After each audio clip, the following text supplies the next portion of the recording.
Dahil pag kami bibwak, yung bibwak nila dyan, just tagbakin. Alam ahon ni mataas sa kahoy. Yung putmars kung tawagin. Oo, tapos yung map-reading.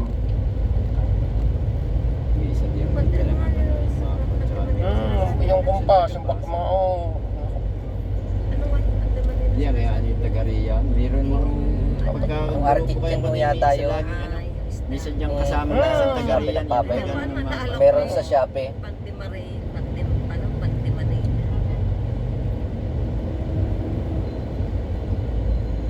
Yung cities, mahilis na pa yung Panty de Manila yan. Kung mabigyan sa SM. Wala pa naman wala pang SM niya, Robinson mo. Manila, sa Manila. Pandesal at saka special. Malambot ang pandesal dun eh. Saka pugon mismo maliit lang. Cities, yan yung pandesal lang niya ko. Maliit lang. Yan, nakakain din kami sangga dito. Papasok ko yun doon. Yung Ito pa kinuha ito. Yung insurance na yun, TPS na yun. Ano yan? Insurance na yun. In 200 meters, turn left onto the ramp to Manila, Calamba City. Kawamba. Turn left onto the ramp to Manila. O di alam namin, kaingay mo eh. Kaingay, tapos sumanak sa gubat, hindi makaimik. Dahil di kami pun sa bundok, sa Nasabo, kalayo. Ay, hindi makaimik, iyalintik na yan, kakaimik. Ay, nung malapit na sa may bahay sa ka, nag-imik. Ay, umahong kami eh. Yun naman pala may daang patag, ano?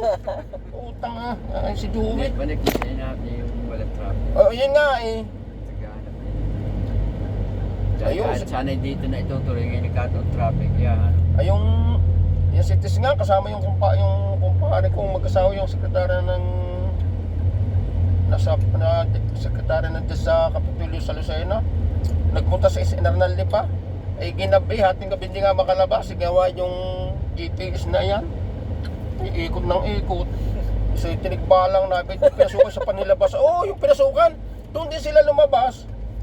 Sa Garcia. Ayun kapag pinasugan din nangyari. Ayan din ang pinuntahan din yung mga tubuhan ni Silita Puntapina. Makyat mo bara ng Skyway. Ayan. Pauwi. Oo. Wala yan daw GPS yan. Nakakainig ko ha. In 500 meters, merge onto Calabarzon Expressway, Star Tollway.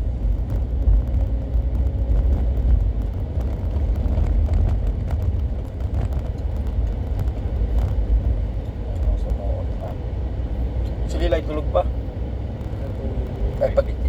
Ay pagtigil ay gising yan. Tagal pa. Tama Jerry, kilala tayo. Ata mo. Sama sa saludo. Taas siya, saludo ah. Saludo ang ramp ang barrier. Sama sa din sa unan.